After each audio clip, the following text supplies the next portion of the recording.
Hello everyone, this is Professor Sana Ansari and welcome back to my YouTube channel.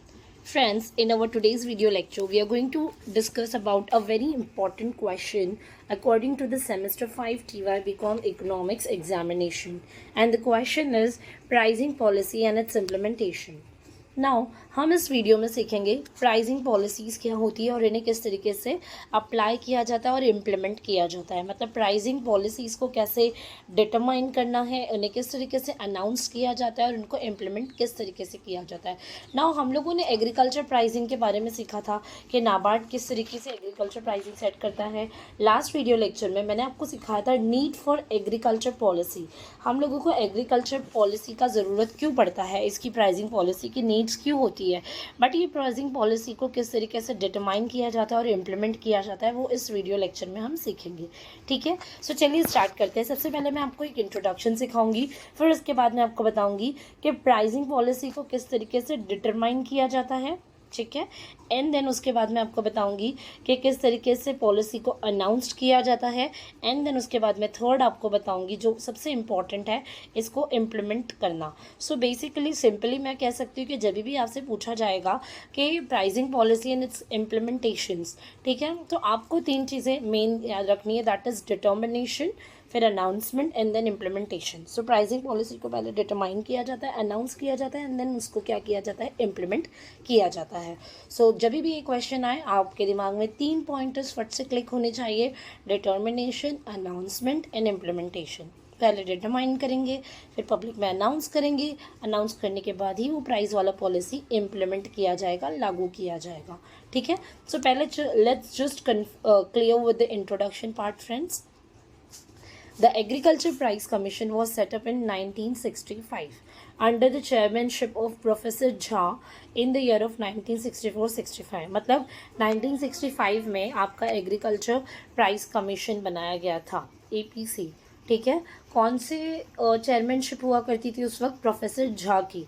सो आपको ये चीज़ objective के लिए याद रखना है, 1965 में एग्रीकल्चर प्राइस कमीशन बनाया गया था under the supervision of professor Jha. ठीक है, सो ये आपको याद रखना है।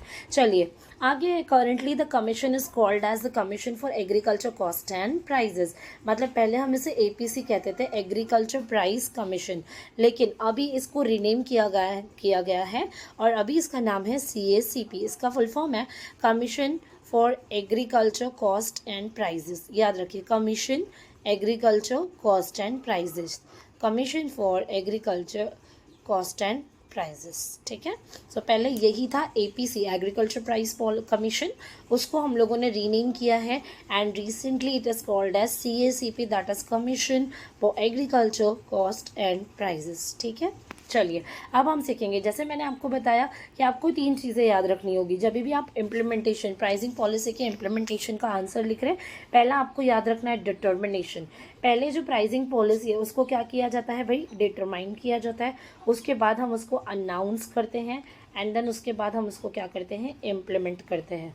सो आई होप ये आपको याद रहेगा। तो चलिए पहला पढ़ते हैं, that is determination of appropriate price level. पहले हमको डिटरमाइन करना है प्राइस लेवल को।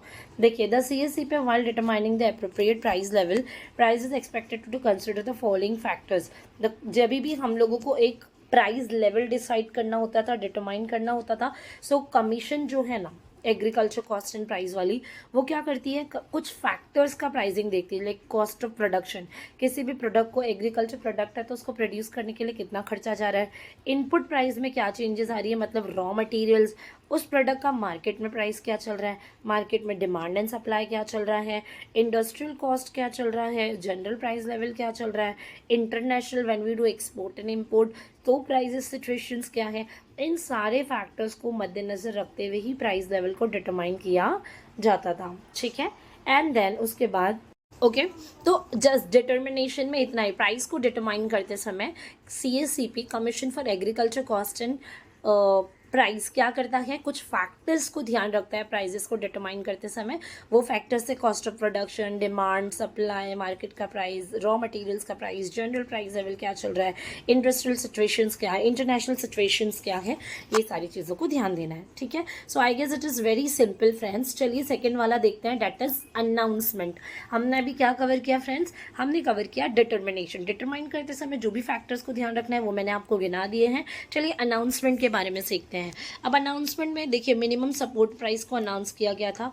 Announcement of administrated price, minimum support price MSP, minimum support price announced by each year by the CACP, मतलब commission for agriculture cost and price वाला commission ही कभी भी किसी भी चीज़ को अनाउंस करेगा, बट हर साल मिनिमम सपोर्ट प्राइस किया जाता है। मिनिमम सपोर्ट प्राइस क्या होता है, कम से कम प्राइस। ठीक है, देखिए बट मिनिमम सपोर्ट प्राइस में दो कॉस्ट कॉन्सेप्ट होते हैं जो CACP यूज़ करता है, C2 and C3, that is cost 2, cost 3। Cost 2 क्या होता है, आपको ये ध्यान देना है। ठीक है, कॉस्ट 2 में क्या होता है, अगर कोई एग्रीकल्चर वर्कर है सो वो अपने सारे खर्चे, ओनर मतलब एग्रीकल्चर वर्कर या फार्मर कह लो, वो सारे खर्चे लिखता है कॉस्ट में। रेंट कितना लगा ज़मीन का वो लिखता है, फैमिली लेबर कितने लगे, अगर उस घर के मजदूरों को यूज़ कर रहा है तो भी, क्योंकि देखिए अगर आप बाहर से किसी को हायर करेंगे तो आप उसका कॉस्ट देंगे ही ना। सो फैमिली लेबर का भी कॉस्ट जो है C2 में ऐड किया जाता है। और इंटरेस्ट अमाउंट, मतलब कभी तो भी आपने लोन वगैरह लिया होगा तो उसको इंटरेस्ट भी देना पड़ता है। So all expenses including rent, family member and interest, ये होता है C2। और C3 क्या होता है, उसमें C2 आएगा प्लस मैनेजरल रेम्यूनरेशन, मतलब पहले जो मैनेजरल रेम्यूनरेशन मतलब जो मैनेजरल पोजीशन या काम किया जा रहा है एग्रीकल्चर वर्क से रिलेटेड, सो उसमें या प्रोडक्शन से रिलेटेड रेम्यूनरेशन होता था मैनेजर का, सो वो पहले 15% कंसिडर किया जाता था। बट स्वामीनाथन फॉर्मूला अभी नाउ डेज यूज़ किया जाता है, जिसमें ठीक है एक रिपोर्ट सबमिट की गई थी जिसमें बोला गया था कि जो मैनेजरियल रेम्यूनरेशन है ना, मतलब एज अ मैनेजर जो आप एक्ट करते हो पूरा आपकी एक्टिविटीज़ में, आपके प्रोडक्शन या एग्रीकल्चर काम से रिलेटेड, उसमें मैनेजरल एक्टिविटी का 15% नहीं होना चाहिए बल्कि इट शुड बी 50%। सो अभी जो फॉर्मूला है वो है C2 प्लस 50%। ठीक है, सो ये एक जो है मिनिमम सपोर्ट प्राइस है, मतलब इतने पे आप लोगों को इतना तो कॉस्ट देना पड़ता है। ठीक है, जिससे फार्मर्स को थोड़ा क्या हो, एक ईजी हो, फार्मर्स के लिए थोड़ा ईजी हो जाए, इसके लिए किया गया है। ठीक है, सो मैंने मिनिमम सपोर्ट प्राइस आपको हमेशा से याद रखना है, ये वो प्राइस होता है जहाँ पर हम कम से कम जो है कॉस्ट को मतलब कम से कम प्राइसिंग सेट करते हैं, बट उस प्राइस में दोनों कॉस्ट को कवर किया जाता है। पहला कॉस्ट जो मैंने C2 बताया जिसमें सारे एक्सपेंसेस आएंगे इंक्लूडिंग रेंट आएगा, फैमिली मेम्बर को यूज़ किया वो आएगा, इंटरेस्ट दे रहे हैं वो भी आएगा, और या तो फिर C3 यूज़ किया जाता है। C3 इज सिंपल फॉर्मूला जिसमें C2 तो आ रहा है, मतलब सारे एक्सपेंसेस आ रहे हैं प्लस मैनेजरल रेम्यूनरेशन भी आ रही है। पहले वो 15% हुआ करती थी, अभी स्वामीनाथन फॉर्मूला यूज़ किया गया है जिसके लिए जो है क्या किया गया है कि जो मिनिमम सपोर्ट प्राइस होना चाहिए ना वो 50% होना चाहिए, 50%, तो C2 प्लस 50% ये फॉर्मूला अभी यूज़ किया जाता है। ठीक है, next is statutory minimum support price, SMSP। Statutory मतलब एक लीगल लीगली एक चीज़ तय की गई है कि इतना तो सपोर्ट प्राइस होना ही चाहिए। देखिए earlier in the case of two commodities namely called jute and sugar cane, the minimum support price had been as assigned as a statutory legal status. अब जूट आपको पता है ना, जूट बैग्स होते हैं हमारे, सो जूट और sugar cane के मामले में शुगर मिल्स होती थी, वो किसानों से जो शुगर कैन को प्रोड्यूस करते हैं उनसे जो है शुगर कैन लेते हैं शुगर मिल के लिए। अब शुगर मिल में शक्कर वगैरह बनाई जाती है, जैगरीज वगैरह बनाई जाती है, सो ये लोग किसी भी प्राइस पे लेते हैं, तो इनके लिए एक स्टैट्यूटरी लीगल प्राइस बनाया गया है कि आप जो है फार्मर से इतने रेट पे खरीदेंगे, उससे कम रेट में आप खरीद नहीं सकते, because it is a statutory price, legal price है। इसके नीचे आप खरीदोगे तो आपसे जो है लीगल एक्शन होंगे आपके अगेंस्ट। तो sugar mill needs to purchase the things from the producer at a statutory legal price rate. Okay, so minimum support price भी वही होता है जहाँ पर हम लोग प्राइसिंग इस तरीके से प्रोडक्ट का सेट करते हैं जहाँ पे सारे कॉस्ट आपके क्लियर हो जाए इंक्लूडिंग द मैनेजरल रेम्यूनरेशन। और फिर हमने देखा स्टैट्यूटरी मिनिमम सपोर्ट प्राइस जहाँ पर जूट और शुगर कैन के लिए लीगल प्राइस सेट किए गए हैं। ठीक है, फिर होता है आपका प्रोक्यूरमेंट प्राइस। प्रोक्यूरमेंट प्राइस वो होता है जिस प्राइस पे गवर्नमेंट जो है चीज़ें खरीदती है।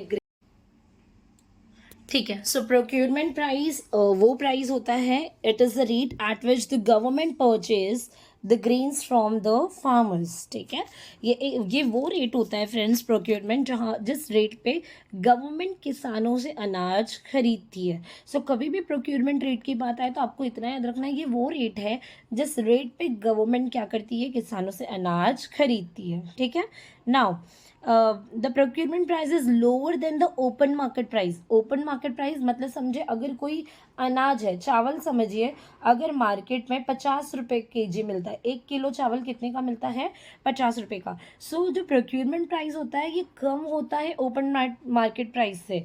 मतलब अगर मार्केट में कोई 1 किलो राइस अगर 50 रुपये का मिल रहा है ना, सो गवर्नमेंट उसे किसानों से खरीदेगी। सो गवर्नमेंट किसानों से इससे कम प्राइस में खरीदेगी, जिसे हम कहते हैं ₹40। सो 40 रुपया will be the procurement price, but it will be higher than the minimum price. जो मिनिमम सपोर्ट प्राइस, जैसे मैंने आपको बोला ना कि जिसमें क्या किया जाता है, सारे कॉस्ट को ऐड कर दिया जाता है, जो हमने अभी सीखा था कि जितना भी एक्सपेंस है, रेंट है, फैमिली लेबर है, इंटरेस्ट है, रेम्यूनरेशन है, ये सब ऐड करके जो प्राइस बनता है ना, इसको हम कहते हैं मिनिमम सपोर्ट प्राइस। समझिए मिनिमम सपोर्ट प्राइस हुआ था 45 रुपीज़, सारा खर्चा वर्चा जोड़ के। सो बट प्रॉफिट लगा के मार्केट में उसे कितने में बेचा जा रहा है, 50 में।